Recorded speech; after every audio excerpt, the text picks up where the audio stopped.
Welcome, everybody. My name is Margaret Pinard. Welcome to my channel. You're on BookTube. And I apparently matched the curtains today. Cheers. So, welcome, everybody. It is Wednesday. I am doing my wrap up for how many books I've read during the past week. This is part of the things that I do on BookTube. And I've only got 2 for you today, so I'm going to go a little more in depth. And for the first one, what does it relate to? What have we been working on all month? I am the host of May of the Moderns. It says it right there. And that is the readathon during May, where we read books written, published, and translated between 1901 and 1945. So I have read 5. I will be discussing the last one, the 6th one, today. It's Laments for the Living by Dorothy Parker. And I've got a little backstory, fun stuff to bring up with that comic novel from the 30s. And the other one is a new release called Hula by Jasmine Iolani Hicks. And so I listened to that one. So we've got a physical book and an audio book, and I will be showing you in just a moment. My current read is another May of the Moderns that is over 600 pages, so I'm only like halfway through, but it's Frank O'Connor's best short story. So that has been a really great one. And so let's check in with the chat and say hello to everybody. I did put up a pinned question. So question for the live chat and in comments if you're watching this on the replay is, did you read a book for any May readathon? And if you did, put it in the comments or put it in the chat. The 2 today, I've got my readathon covered for May of the Moderns and API, which is with Cindy's Asian readathon for book 2. So we got our bases covered. Emma was here first after me and booped that like button. Thank you, Emma Bennett, romance author. R.C. Scott was here with some hearts, and Emma said, are the black ones for me and the green ones for Margaret?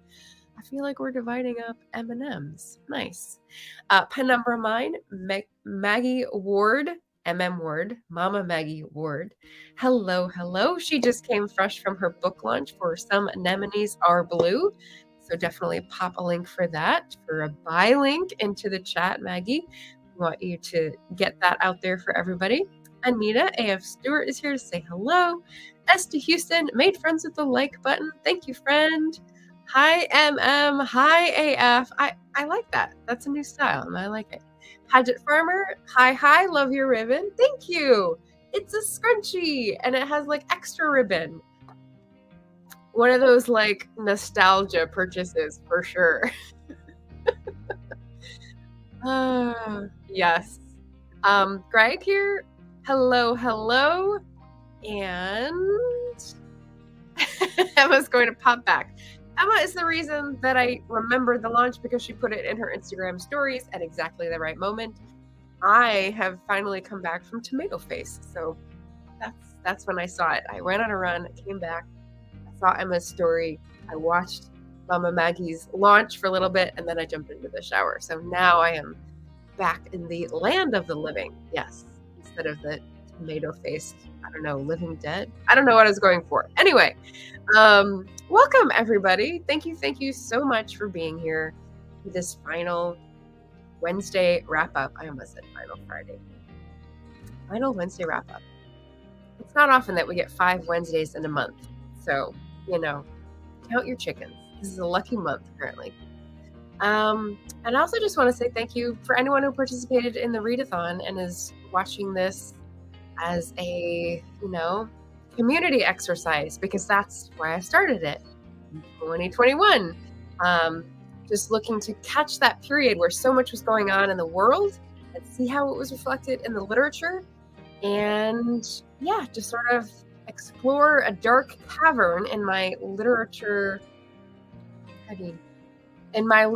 map. So hopefully we've caught up a bit and now we can explore other territories. But let's jump in to the first read of the week. That's going to be my TBR vet and my genre pick. Let me pop into the other layout to show you. These are my prompts. Sorry for the sniffliness. I still have allergies and I'm trying not to take medicine, so it keeps coming back. So thank you for bearing with me. These are the prompts. I satisfied them weeks ago, but I'm still reading. So for this one, this, not first edition, but definitely in the same year it was launched, Laments for the Living by Dorothy Parker, 1930. I've got the lovely hardcover edition that I found used. And I didn't know about Dorothy Parker, but I've had this since the first March of the Moderns, and it's been sitting there waiting for me. And finally, I picked up this puppy, not afraid to damage it, and read it in intervals over the past about week and a half. And it was interesting, right? So the thing that I have heard most often about Dorothy Parker is this sort of smarmy voice imitation, right? So if you've seen videos of Mae West, there's a whole persona with it, right? You know, she carries herself a certain way, she talks a certain way that's very distinctive. And I kind of had that same image for Dorothy Parker, but she was shorter and skinnier, right? That's just like in my head. I had no idea where it came from. I don't think I've ever seen her on film or photos until this month. And Bean's going to use the litter box now. That's perfect. Sorry for that. Anybody can hear it. So I didn't know what to expect going in, except that she was a poet and a writer of comedy and caustic, sort of witty observations, right? So the person who she made me think of, and I mentioned this on a recent live stream, was Sarah Vowell, who's a very popular NPR commentator, as well as writer of many different entertaining nonfiction and short stories collections. So yes, if you were there for that, and you may have weighed in and helped me remember Sarah Vowell's name, thank you. If you're new here and you haven't subscribed, here's my reminder to ask you to subscribe. And thanks for liking the stream. But I did a little background research and found, oh, we're stuck. There we go. I found out why I associate that. And there's this weird sort of thing, right? So I have this article to share from 2010. And they're talking about Sloane Crosley, who is another modern comic writer in America besides Sarah Vowell. And put that in the chat there. They called the article "The Curse of Dorothy Parker" because they said any modern writer woman who is compared to Dorothy Parker, it's kind of a curse because there's only one known great comic American woman writer, and that is Dorothy Parker. And so we're going to reduce everyone after that who sounds kind of like that to that space. And I thought that was interesting. Okay, so for the writing style, very clean, very crisp. The article that I've just posted in the chat describes Dorothy Parker's writing as fluctuations between depressive melancholy and bitter wit. Okay, yeah, I definitely get that. There are some longer ones, there are some shorter ones.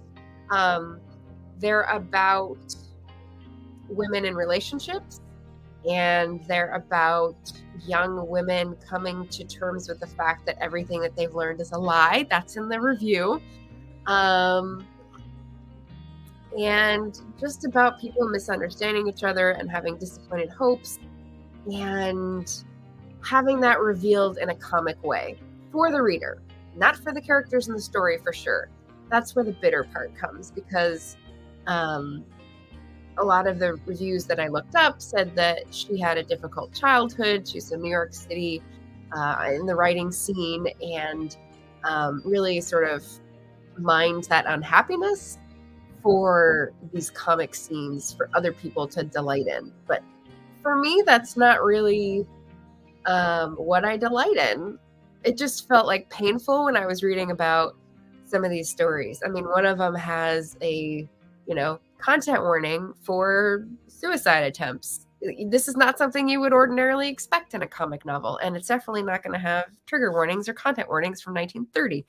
So, yeah, it's people running up against expectations and social obligations in a very hard way. And so, it's definitely something to appreciate from the period, and from New York City, and from that scene, and from like the wild parties of the 20s. It was published in 1930, so I definitely feel like the glibness and the expectation to be out drinking and the like wildness people cultivated for their reputations, and how that can just come crashing down. So here's what Kathleen said on Amazon, just a random review that I'm taking. I love Dorothy Parker's caustic, good word, humor, but it's best taken in small doses. I don't recommend sitting down and reading this collection straight through. It is good to have around when you're feeling antisocial, though. And as writers, we probably need that recommendation, right? She really pinpoints what makes people so annoying. If you needed a pointer, I bet RC does not. Her writing is full of little gems of observation. She doesn't just look at people.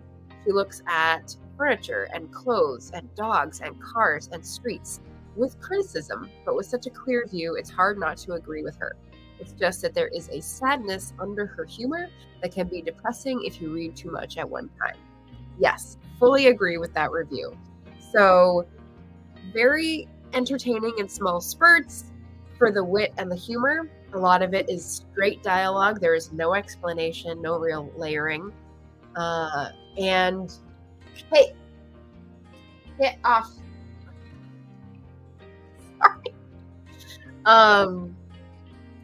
No real layering of interiority, but there's a lot that is left unsaid that you can draw conclusions of. The silences and the dialogue are pretty powerful on their own.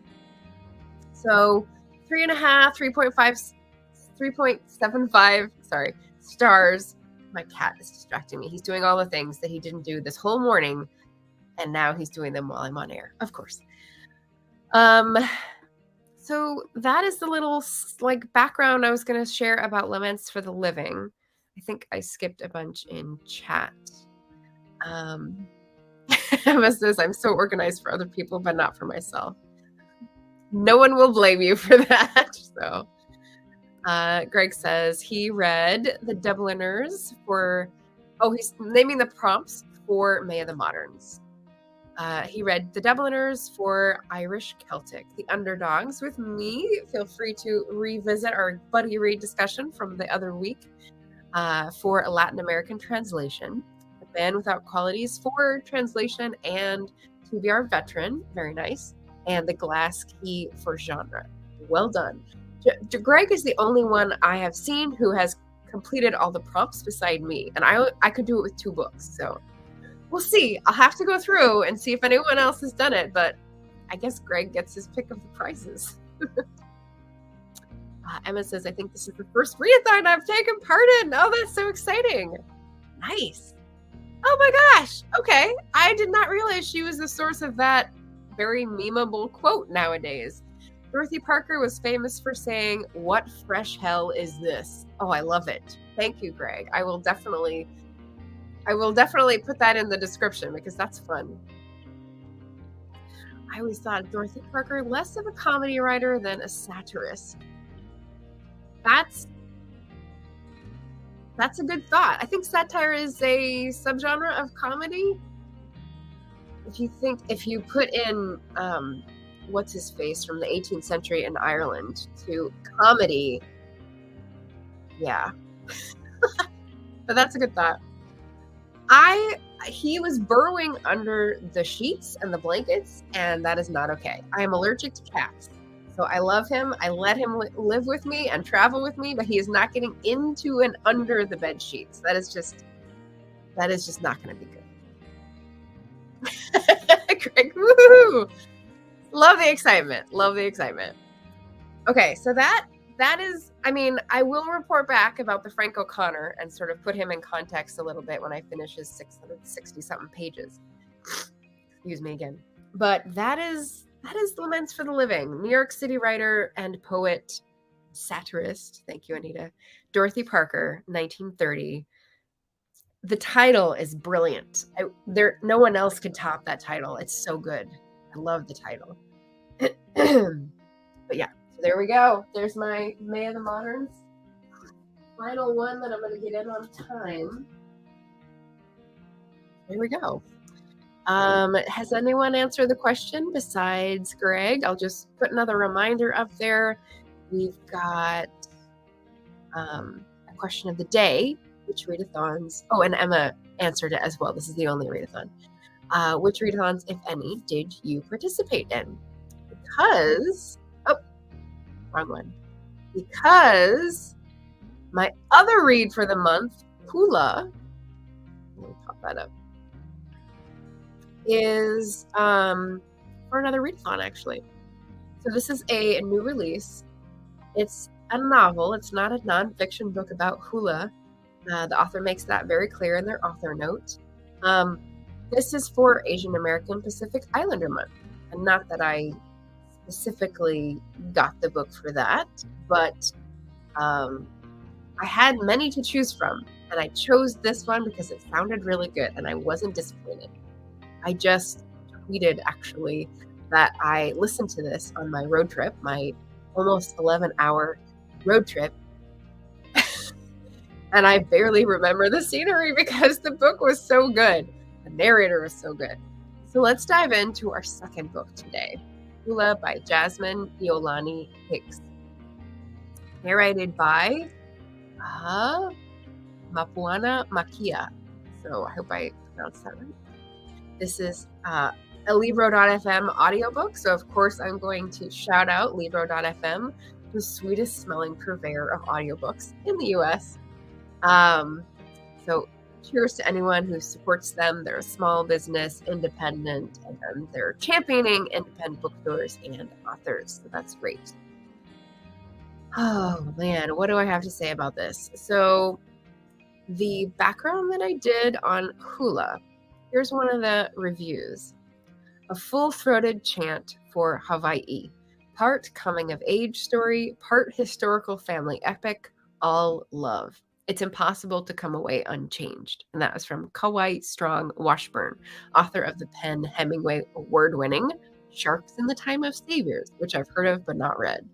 So good name, good words to back up the book's strength. My words, if I can find the right tab, my conclusions about this book after I finished. So I almost got through it on the road trip. I had to pause and I had about an hour left. On Tuesday, I finished. And here are my thoughts. I love the we. So not unlike some other books. What was the other book that said we? Greenwood. I think it was Greenwood. If someone can confirm this for me. Greenwood by Michael Christie also has a voice. Not that it uses we, but it has the voice of like a Greek chorus for a modern historical novel, which is fascinating. So, love the we portions. Love the narration by a Hawaiian. I have particular respect for the realistic political battles and infighting for sovereignty and livelihoods that are covered in the book in a fictional way, which is covered in the author's note as well. I love the maiden mother crone image that we're given at one point. I love the mythology tied in with the idea of family. So if you like a touch of folklore and mythology in your family epics, like this would be great. It's represented in both the attitudes towards the people in terms of mythology and culture, and political and legal battles in terms of who you're related to and what rights you have. So it was these things that can be sort of theoretical and rather dry and dusty when you're reading law statutes, for example, which we get one of, and the writer points out that that is on purpose. So I love that part. So much to love. Listen on a road trip. Didn't get a bit sleepy. And like I tweeted, didn't even notice the scenery, which is unfortunate because, Oregon and California have some spectacular scenery, but not the point. Not the point for today. So I really love the writing. I really love the narration. The narration for this involves a lot of Hawaiian words placed in context that are then repeated without the context. So you're sort of learning things as you go. But in the author's note, the author makes clear that the battles and sort of historical context is fictionalized. So I haven't looked up Thurston and like the annexation of Hawaii and like the actual legal statutes. Now I'm unsure of how much is real and how much is fictionalized because she names some government agencies that are real, DHHL, OHA, KPO, things like that. But then some of the historical dates, I wonder if those people are real or if they're fictionalized. So now she's given me a good rabbit hole to go down. I love it. And this is Pacific Islander culture that is fascinating, and especially in the points in which it is unlike our own atomized nuclear structure that is falling apart in America. So, if you're like me and you're looking for alternate structures of socialization and family and community, may I recommend not that you can just appropriate it, obviously, but like learn from it. So this is particularly appropriate since my family are planning to go to Hawaii for Christmas and the island of Hawaii. So yeah, how am I going to do that after reading this book? Sorry, I had the doors open, so I've got like little nets and stuff. Really makes you think, really well written. Family saga starts in like 1968, 1966.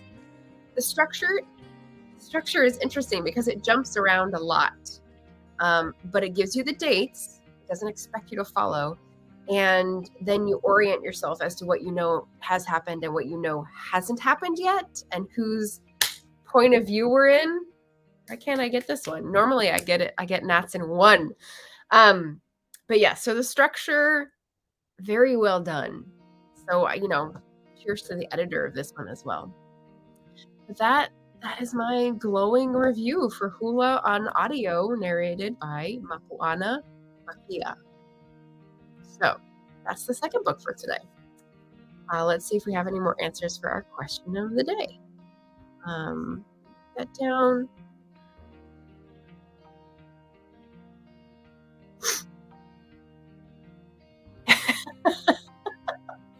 Emma says, apparently Dorothy Parker would say, "What fresh hell is this?" whenever the doorbell rang. LOL. That's pretty cool. Yeah, that's a really great quote, and laments for the living. She had an eye for the title and like the quote. What can we say? Okay, Anita says, no readathons for me, but I did read Baggage, Alan Cummings' memoir. Ooh, Alan Cummings is good. He's a good actor, he's a good comedian, he's a good writer. There's another book of his, an earlier one that I read that's not called Baggage, or started to read, I can't remember, but I love his voice. Oh no, I know what it was. It's a Netflix special. He had a series where he goes around with a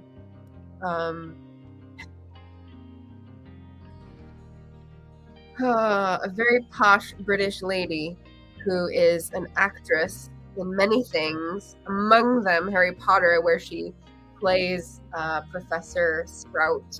Anyone want to help me with that actress's name? Mariana I'm losing it.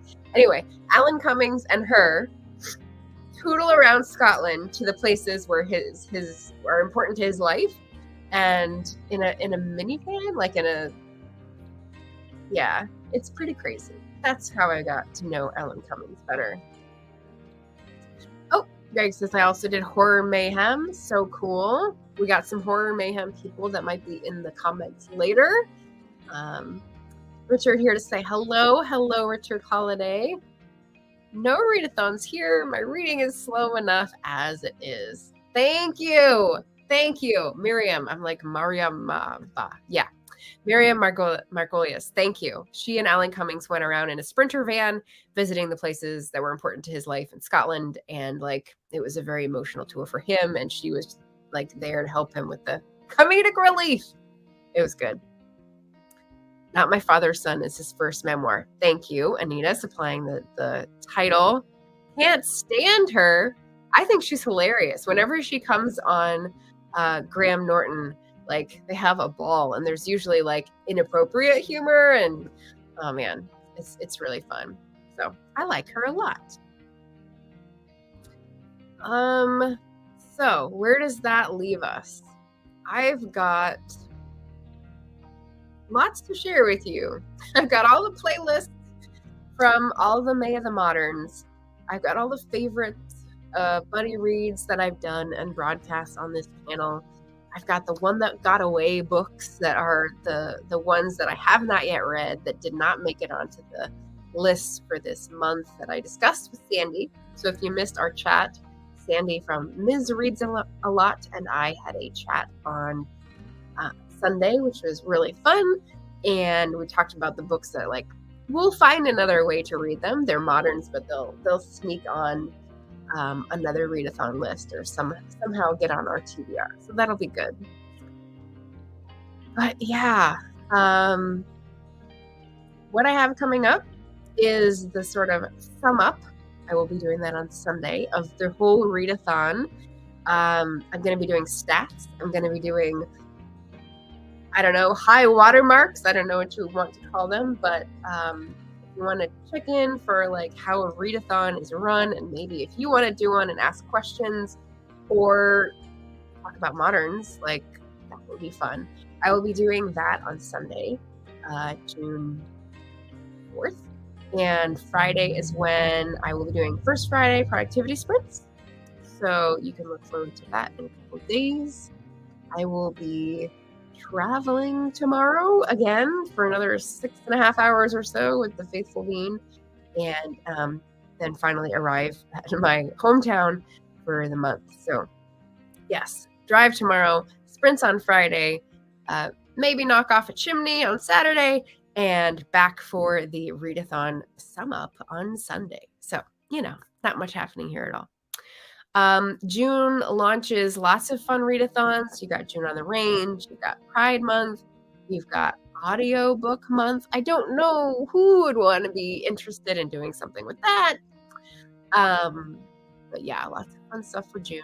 So I hope to see you here again soon. See you on Friday for the productivity sprints, or for all of my book reviews, Sunday, Wednesday, and beyond. I hope you've had fun with this readathon. I've had so much opportunity to meet new people because of it. When I search that hashtag on YouTube and look for strangers who are attracted to the idea of reading modern lit. So I will be moving on to doing something else, and we'll see what that something else is, maybe later this year. But yeah, other than that, I appreciate you all watching and commenting, and I will talk to you again soon. Happy reading, and take